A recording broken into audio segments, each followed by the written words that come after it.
एक आश्रम था, एक ऋषि बैठे हुए थे, उनकी झोपड़ी के सामने एक वृक्ष था।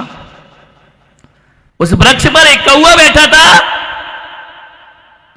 कौवे ने गरम गरम आंसू ढुलकाए। संत के मस्तिष्क पर, चेहरे पर आंसू गिरा। संत ने ऊपर देखा, कौवा बैठा है। कौवा से पूछा, रोता क्यों है?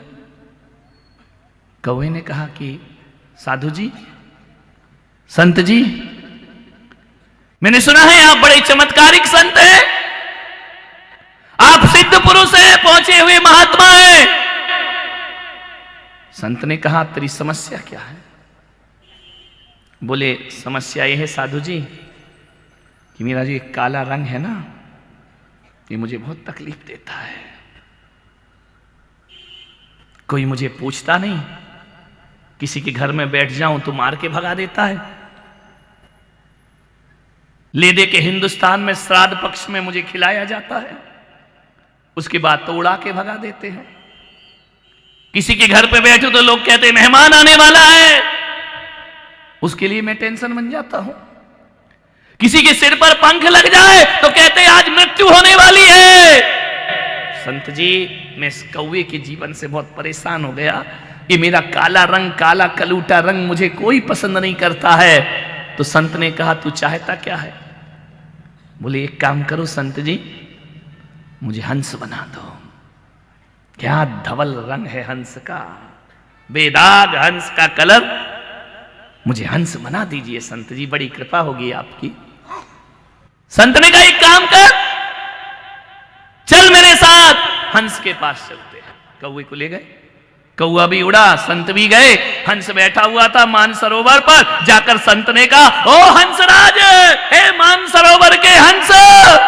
संत ने देखा, ये हंस ने देखा कि परमहंस आए हैं हमारे दरबार पर। जाकर के उसने कहा कि बोलिए संत जी। बोले, क्या तेरा जीवन है, क्या पानी में पैडल मारता है, क्या आनंद के साथ इस झील में रहा करता है, कितना धवल जीवन तुम्हारा है, कितना स्वच्छ जीवन तुम्हारा है, तुम्हारे जैसा आनंद दुनिया में किसी के पास। हंस बोला, संत जी किसने बोला? किसने बोला कि मैं सुखी हूं? अरे कौवा बैठा बाजू में था। संत ने कहा कि देख कौवे, किसने बोला कि मैं सुखी हूं? संत ने कहा, इतना अच्छा तुम्हारा रूप रंग है, कितनी सुंदर दिखते हो। बोले, खा के देखते, ये कोई कलर मिला है मुझे? बाबाओं जैसा, साधु सन्यासी जैसा कलर दे दिया। मेरे दुख का कारण ये रंग ही है, ये सफेद रंग।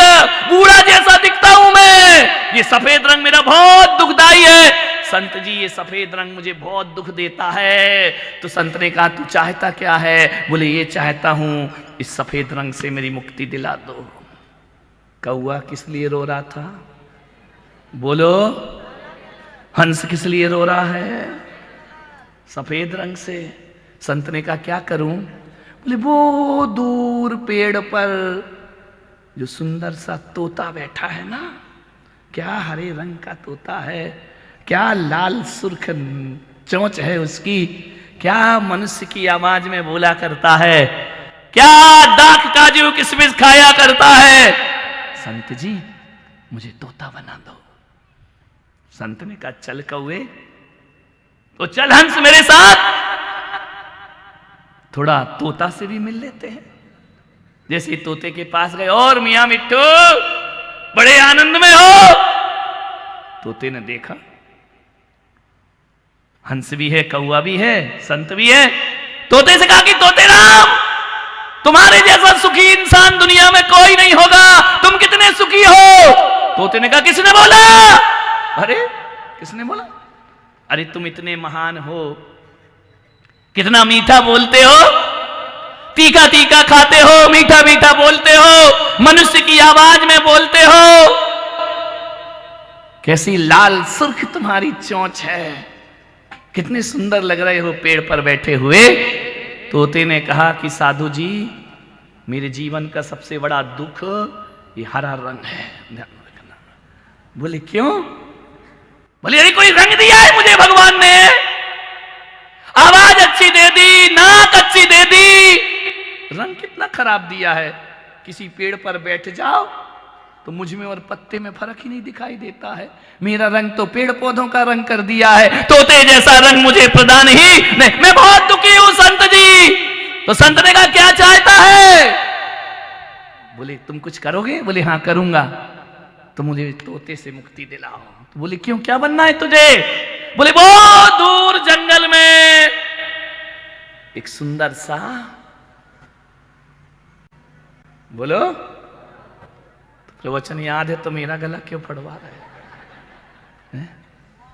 वो जो मोर है ना, बादल देखे छुम छुम नाचे अलवेला मस्ताना, कैसे सतरंगी पंख हैं उसके, कितना सुंदर उसका जीवन है, कैसे आनंद से बादलों को देखता है, छुम छुम करके नाचा करता है। हजारों लोग उसके नाच का इंतजार करते हैं। जब वो पंख फैलाता है प्रकृति का सौंदर्य निखर निखर जाया करता है। मुझे उसे संत जी तोते की पर्याय से मुक्त करके मुझे मोर की पर्याय प्रदान कर दीजिए।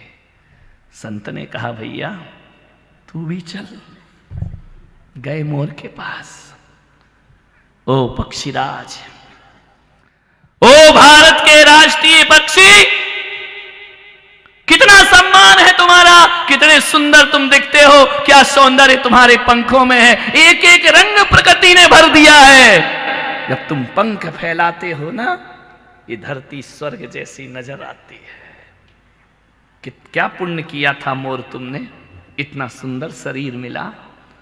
मोर ने कहा पुण्य किया था, यही तो मेरा पाप है। बोले मतलब क्या? बोले मैं बहुत दुखी हूं संत जी।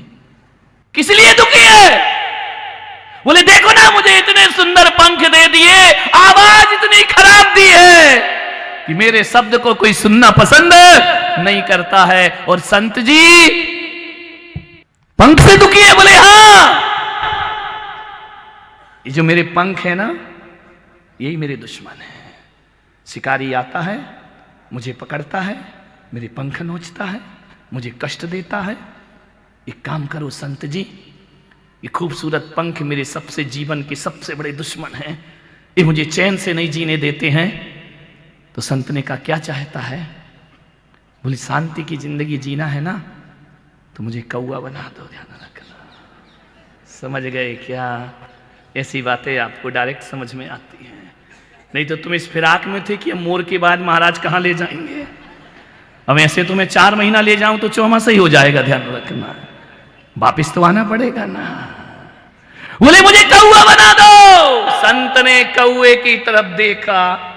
बोले बोल रे, अब क्या बोलता है? बोल अब क्या बोलना चाहता है? कौए ने कहा यार ये मोर कौआ बनना चाहता है, और मैं पागल तोता हंस बनना चाहता हूं, तोता बनना चाहता हूं। और ये इतना सुंदर पक्षी कह रहा है ये पंख मेरे दुश्मन है, मुझे कौआ बना दिया जाए। कौए ने देखा संत की तरफ, संत ने देखा कौए की तरफ। तो संत ने कहा कि बोल कौए अब तुझे क्या बनना है? कौए ने कहा मुझे कुछ नहीं बनना है, जैसा मालिक ने दिया है उसी में मुझे आनंद है, उसी में मुझे अपना जीवन गुजारना है। मालिक जो भी दे दे कर ले कबूल, और कभी कभी कांटों में खिलते हैं। संत ने कहा तू ज्यादा टेंशन मत ले, तो उसी में राजी रह जैसा तुझे बनाया गया है। डूंगरपुर वालों समझ गए क्या? ऐसी बातें आपको डायरेक्ट समझ में आती है। जो मिला है ना उसमें आनंदित रहो। संत ने कहा तू बड़ा यूनिक है, तेरे जैसा दुनिया में कोई नहीं है। यदि सद्भाव पर दृष्टि रखेगा तो तेरे जैसा सुखी संसार में कोई और नहीं है, और अभाव पर दृष्टि रखेगा तो तेरे जैसा संसार में दुखी कोई और नहीं हुआ करता है। मान्यवर, जो तुम्हारे पास है उसमें सुखी रहो, और जो तुम्हारे पास नहीं उसके लिए पागल बनने की कोशिश मत करो। बेहताशा मत भागो। आदमी के जो पास होता है आदमी उसमें सुखी नहीं रहता है, आदमी के जो पास नहीं है जिंदगी भर भागता है, जिंदगी भर भागता है। हाथ कुछ भी लगता नहीं है, कुछ भी हाथ नहीं लगेगा। अपने को देख करके जियो। निवेदन है, जब आपको लगे कि हमारा घर खराब है, पुरानी डिजाइन का है, तो मैं निवेदन करता हूं झोपड़ी पर दृष्टि रखना, वो घर अच्छा लगने लगेगा। तुमको ध्यान रखिए। और जब अपनी बनाई कोठी पर अहंकार हो ना, तो बड़े बड़े महल को देखना कि उनके सामने तुम्हारी कोई भी औकात नहीं है। ध्यान रखना है। उपलब्धि पर अहंकार मत करो, वो जो अभाव है उस पर आंसू मत बहाइए। ध्यान रखना, भगवान ने तुम्हें तुम्हारे जैसा बनाया है, और तुम्हें तुम्हारे जैसा बनाया है ताकि तुम अपने में उसमें खुश रखो। सोचिए, एक नारियल का पेड़ है, एक गुलाब का पौधा है, हवा आ रही है, मस्ती आ रही है, सावन का महीना है, नारियल का पेड़ झूम रहा है, गुलाब का पौधा झूम रहा है। ध्यान रखना है, गुलाब भी सुखी है और नारियल भी सुखी है। यदि गुलाब के मन में ये आ जाए कि मैं नारियल जैसा ऊंचा हो जाऊं, तो गुलाब का सौंदर्य खो जाएगा मेरे भाई। और नारियल सोचे कि मेरे ऊपर भी गुलाब जैसे फूल निकल आए, तो नारियल के पेड़ की जिंदगी बर्बाद हो जाएगी। ध्यान रखना। मैं आपसे इतना ही निवेदन करता हूं, जब हवा का झोंका आता है, नारियल का पेड़ अपने मस्ती में है और गुलाब का पौधा अपनी मस्ती में है। गुलाब कभी नहीं सोचता है कि मैं नारियल बनूं, और नारियल कभी नहीं सोचता है कि मैं गुलाब जैसे फूल। सबका अपना अपना सौंदर्य है मेरे भाई। पूनम की रात का सौंदर्य अपना है, और अमावस की काली घटा का सौंदर्य अपना हुआ करता है। एक दूसरे के जैसे बनने का प्रयास मत करो, तुम बन ही नहीं सकते हो। दुनिया में एक ही महावीर आए, दूसरे कोई महावीर नहीं आ सके। एक ही राम आए, राम के बाद कौन राम बना इस दुनिया में? कोई नहीं बन सका। एक ही कृष्ण दुनिया में आते हैं, दूसरा कोई कृष्ण नहीं बन सकता है। एक ही बुद्ध दुनिया में आते हैं, कोई दूसरा बुद्ध पैदा नहीं हो सकता है। और तुम भी दुनिया में केवल अकेले आए हो, अकेले। तुम्हारे जैसा दुनिया में कोई और हो नहीं सकता है। इसीलिए तो तुम्हारे फिंगरप्रिंट भी किसी से मिलते अनूठे हो तुम। ध्यान रखना, अरबों की जनसंख्या में एक दूसरे के अंगूठे के निशान नहीं मिला करते हैं। नाम तो मिल जाते हैं, लेकिन फिंगरप्रिंट कभी मिलते। इसका मतलब परमात्मा ने तुम्हें बहुत अच्छी जगह जन्म दिया है। इस जीवन को पहचानो, इस जीवन की गरिमा जानो। एक आदमी था, चला जा रहा था, गर्मी के दिन थे, पसीने में लथपथ था, एक आम के पेड़ के नीचे सो गया। झपकी आ गई, उसने सोने से पहले देखा कि यार ये परमात्मा के लगता है ना, दिमाग नाम की चीज नहीं है, भगवान को कुछ नहीं आता है। इतना बड़ा पेड़, इतने छोटे आम और कितनी पतली सी बेल, इतना बड़ा कद्दू। भगवान का इंजीनियरिंग भी नहीं की उनने, थोड़ा पढ़ लिख लेते भगवान। पतली बेल में इतनी बड़ी लौकी, पतली बेल में इतना बड़ा कद्दू, और इतने बड़े आम के मजबूत वृक्ष में इतना छोटा सा। इतना सोच ही रहा था, भगवान को गालियां दे रहा था।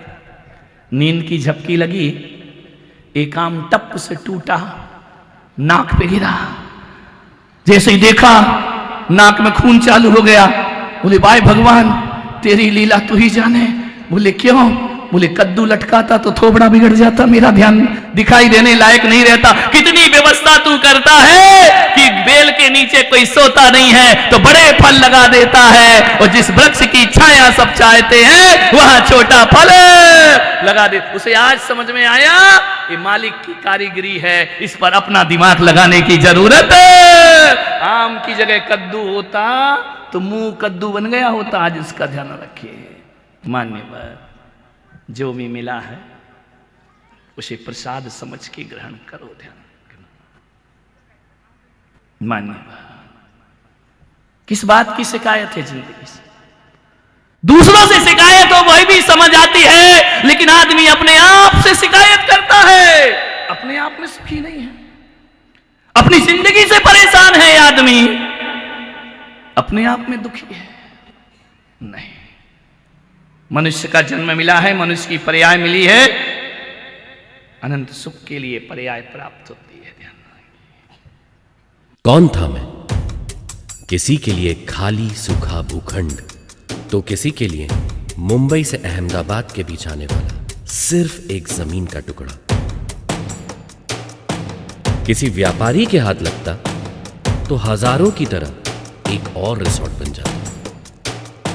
किसी बिल्डर के हाथ लगता तो लाखों और की तरह मैं भी एक टाउनशिप बन जाता।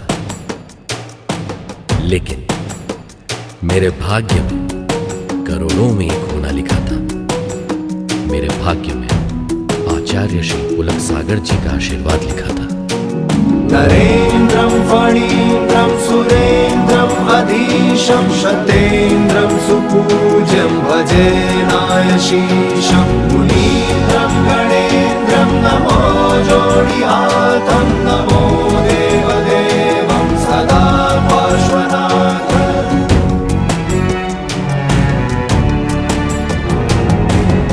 मौन था मैं स्वर कहाँ से आया, खाली भूखंड को दे दी उसने काया।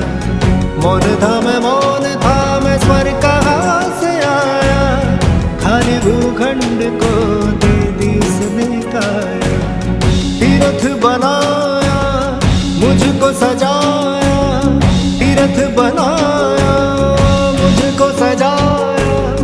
खाली भूमि छू के मेरे पुलक जी ने की कृपा अर्जुन शरणम बनाया। तीर्थधाम जिन शरणम यही त्रिकाल चौबीसी, छात्रवास जिन शरणम यही है निर्जरा कुटी। यही है ध्यान मंदिर सामयिक गुफा, यही नवग्रह जिनालय त्रिभुति भी दिखे यही।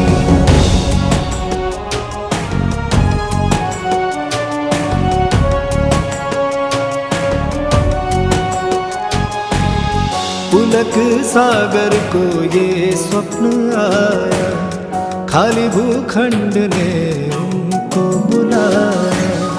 पुलक सागर को ये स्वप्न आया, खाली भूखंड ने उनको बुलाया।